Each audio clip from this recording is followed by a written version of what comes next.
Dans le quartier de South Central à Los Angeles, cette clinique psychiatrique est convertie en gigantesque centre de vaccination. Are you okay? Face à l'inaction des autorités, le docteur Abraham a pris les choses en main et se bat pour faire vacciner les plus vulnérables. Cette niaque, ça vient de nos problèmes de logement, de notre précarité financière et alimentaire. C'est ce qui nous définit, c'est ce que nous sommes, y compris le personnel de santé qui travaille ici. Donc ce n'est pas surprenant que nous sachions relever ce genre de défis et obtenir des résultats.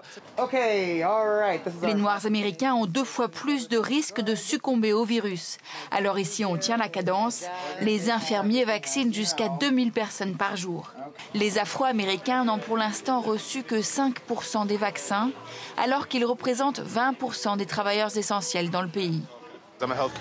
Je suis un soignant et je me sens bien plus en sécurité, sachant que j'ai reçu la 2e dose de vaccin. La campagne de vaccination se heurte aussi à une méfiance des Afro-Américains à l'égard du corps médical.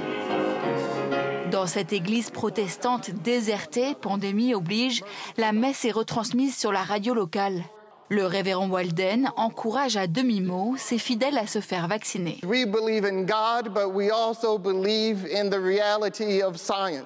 Plus d'un tiers des Noirs américains n'envisagent pas de se faire vacciner, car beaucoup d'Afro-Américains gardent en tête l'expérience Tuskegee, réalisée sur des Noirs américains atteints de syphilis des années 30 aux années 70. Ils ont sélectionné 600 fermiers en leur disant qu'ils allaient avoir une assurance santé gratuite.